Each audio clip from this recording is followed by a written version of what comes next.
When you came into this world, there gradually arose into being the sensation of I. And it stays there a while, it goes through a development, and then it drops off. But all the time, everywhere, there are other I's starting up. See? Whether they be human, animal, anything you like. They be in other galaxies, etc. Always, they're starting up. Now, you would say, is there no connection between them? No, in the same way there is no connection between the molecules in your hand. When you came into, and yet you say it is a hand.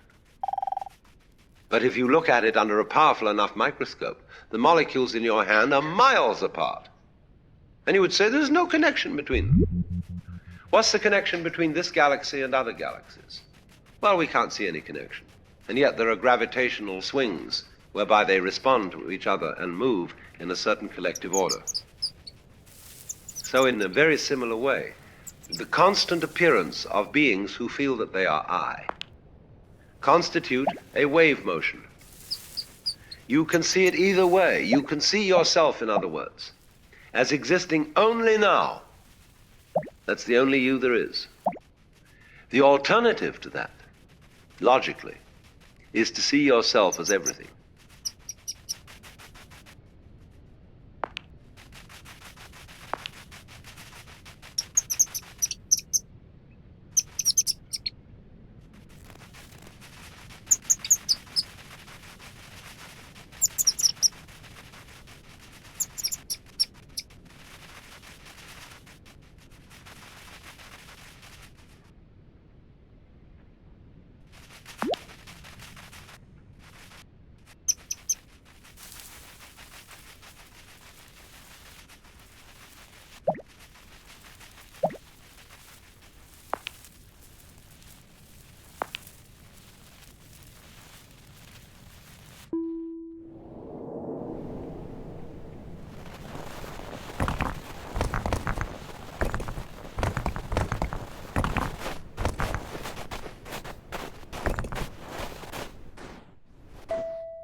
So everybody is involved in playing the game of life in a way that goes beyond play and becomes deadly serious.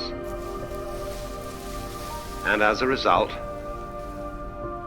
the whole of existence is lived in a state of constant frustration, because you are trying all the time to hold together and to preserve something which in the long run can't be preserved at all.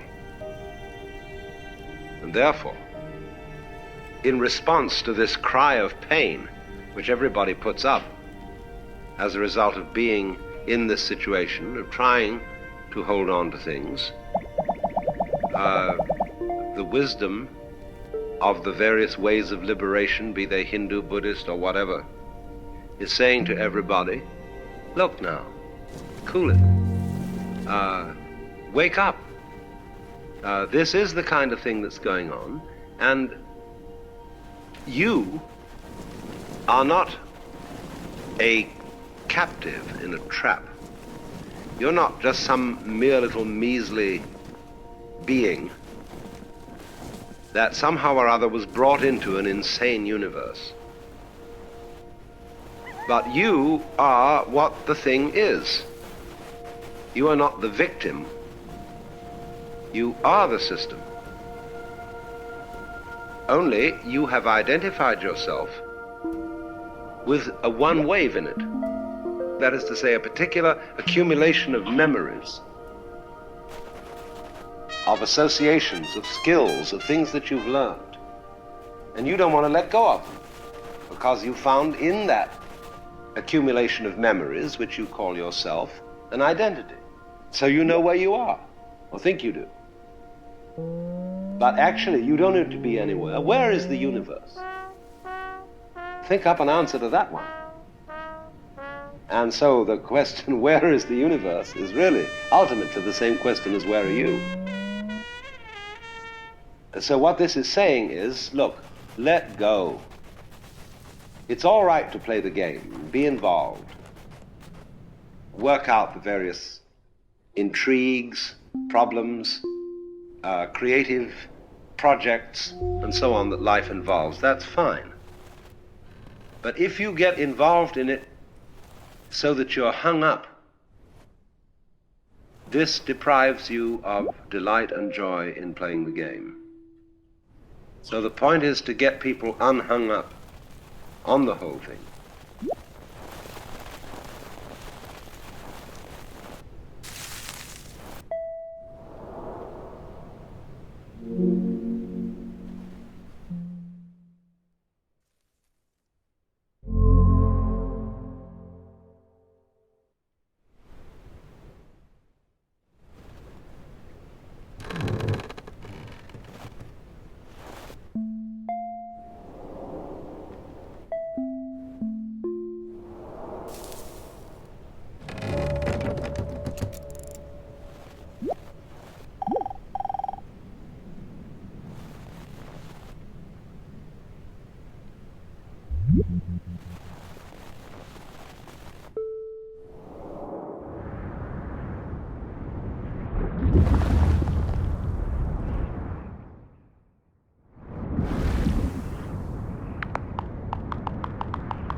no point of view is the right one.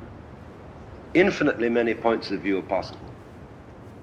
But if you take a point of view and you insist that's the only point of view, then you're hung up on it.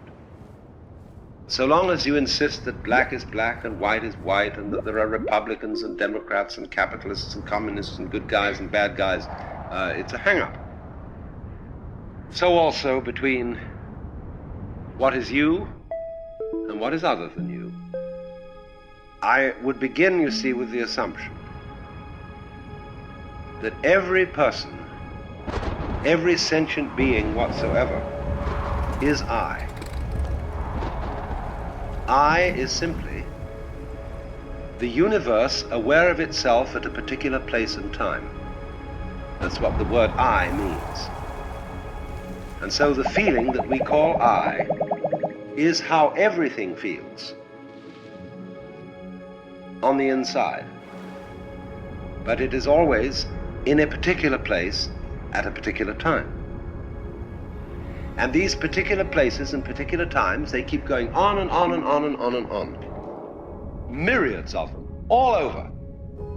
And you feel that you are I just as much as I feel that I am I. And your I feeling and my I feeling are essentially the same. Only we're looking from different places. But it's all one I. Only we don't see this because we are hung up on the coming and going of I, on the particular circumstances in which every I appears. So because of our myopia, because our point of view is fascinated by the details and the differentiations between everything that's going on, the differentiations between people, the differentiations between generations, we are so preoccupied with that particular view of things that we're hung up on it. And we don't see that it's the same thing happening again and again and again. And that every I that comes into this world is you.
All eyes are I, wherever soever scattered, because you see, this is the place.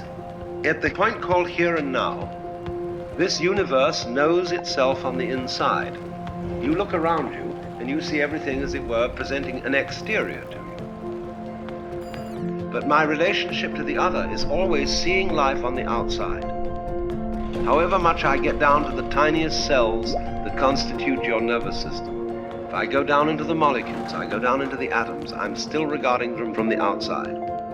The only point at which I know the thing on the inside is where I am. Then I have inside knowledge of what everywhere else appears to be outside. So to realize inside, there must, of course, at the same time be outside. To realize self, there must be the counterbalance of other. Because it's like black and white, it's like back and front. They're inseparable.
So then, this is where we start from. That every being coming into this world is I, and they keep on coming. Doesn't matter how long the intervals are between their appearances. Supposing this planet were completely wiped out, that would be the end of this race, in just the same way as, say, a group of insects will eat their food supply up on a plant. and the whole population will perish. Happens again and again. But it seems perfectly reasonable to suppose, in other words, that there is a constant rhythm of what we call consciousness, being awake to life, going on and on, just as stars go on and on. If the stars are going on all over the place, if galaxies are going on all over the place, it's equally reasonable to suppose that life is going on all over the place. And although the distances from our particular point of view between these islands of life may be vast, don't forget that the distances between the molecules in your own body are equally vast on their scale.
distance, space, isn't just removal.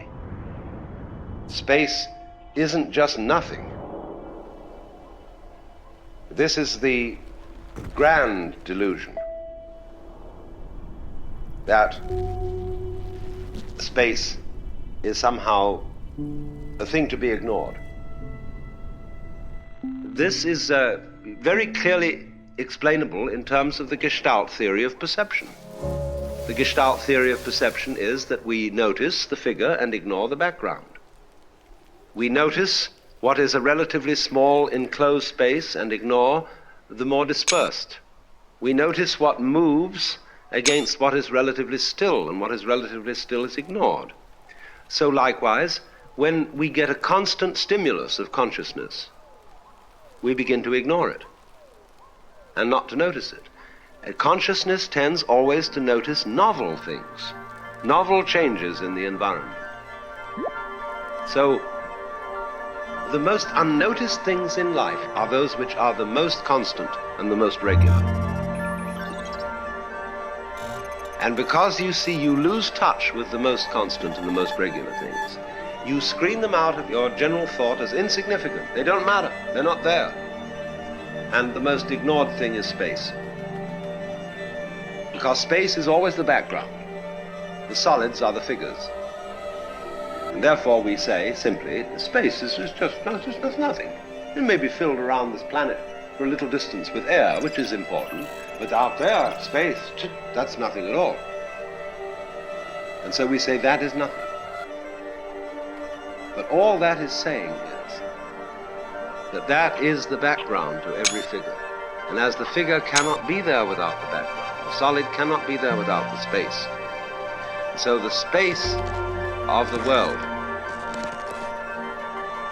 is the one thing we've forgotten. And the one thing that is absolutely essential to there being anything at all.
So then, we must realize that what we call separate things, separate molecules, separate lives, separate planets, separate stars, separate galaxies, are joined by space. Space, in other words, is a relationship between solids. You would not be able to think about space without a relationship between solids. But so goes for everything. It is how it is spaced that creates the significance and interest of any being whatsoever. You say, for example, the human body consists of about 95 cents worth of chemicals. But how it's arranged. Playing a violin by a great master is just scraping cat's entrails with horsehair. But how it's done. See? So the order of the way things are distributed is the magic.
What are we doing? You see, you've got a universe which you're living in, which is fundamentally wiggling, and you are an event in this wiggle.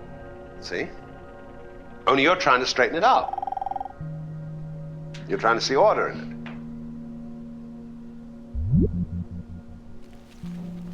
And your doing this is itself a wiggle. After all, you may say, one or two things in here are straight, you know? And it's their nature to go that way, to be orderly things, to be straight things, or whatever other quality you want to put on it. And we are like that.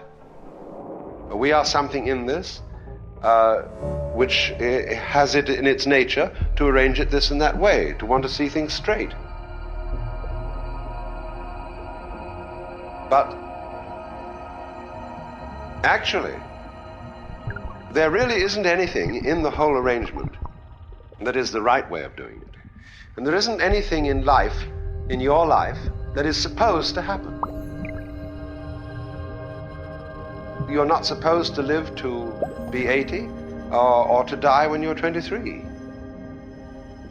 So, liberation is the realization there is no way that things are supposed to be. You are, you know, you're what there is. It's up to you to decide. See? But there's no way it has to happen. But on the other hand, if you want to feel that there is some way you would like to arrange this, I mean, we can start pushing these things around, you know, and put them in some kind of an order. That's okay, too.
You will be miserable to the degree that you are hung up on the notion that things should, must go a certain way. That is to say, to have a fixed view. If you have no fixed view, you remain elastic. And about this, there is always something that can't quite be said. When we say, I have no fixed view, it sounds as if I were just a non-entity, like a moron. But there's another sense of an empty mind than that. Not the moronic empty mind, but the lively empty mind. The empty mind that can either let it alone or project patterns onto it. And especially do both. So that instead of saying what you really ought to do is to project no pattern onto the world and realize that it's all fundamentally senseless, is to say, always do both at the same time.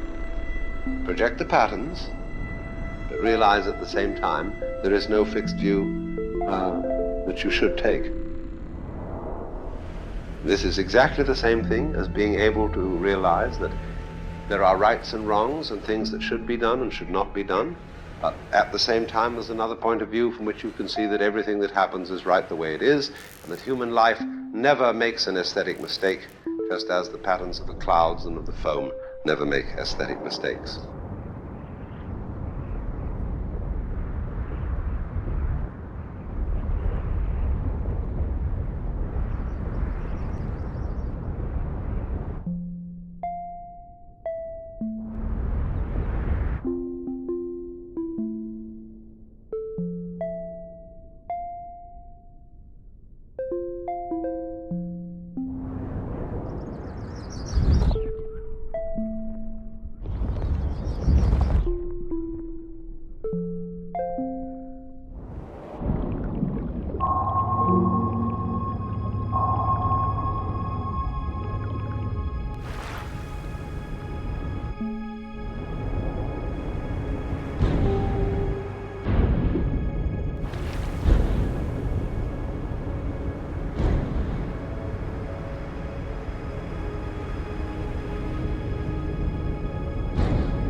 Now, I want to get down to the simplest possible nitty-gritty of what we've been talking about in a very easy way. To ask ourselves the question, quite fundamentally, what's all the trouble about? In other words, what is your state of mind when you contemplate the possibility of everything becoming nothing? All right, so the universe is a transitory system, like a bubble, like smoke, like foam on the water. And so, how easy? Just go along with it, dissolve. So, what's the problem? Why don't we want to give up? What do we think we're going to get by holding on and by resisting the dissolution? What I'm interested in for you to feel is, what do you really feel like inside at the prospect of there being nothing, of this whole thing being a bubble that dissolves? You see, about death, the reality of approaching death, people are apt to feel chilly, cold, lonely, scared because it's an unknown. The most frightening thing about death is there might be something beyond it, and you don't know what it is.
The world is full of threats, mostly from other people.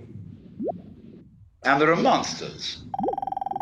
There are all sorts of things which scare you, but beyond every monster is death. Dissolution is the end of it all. And so long as we can be scared of that, and so long as we can be made to think of death as a bad thing, we can be ruled. Because what end can it all come to? What's all the trouble about? The most it can come to is nothing. I mean, there may be some troubles on the way of resisting this, basically resisting it.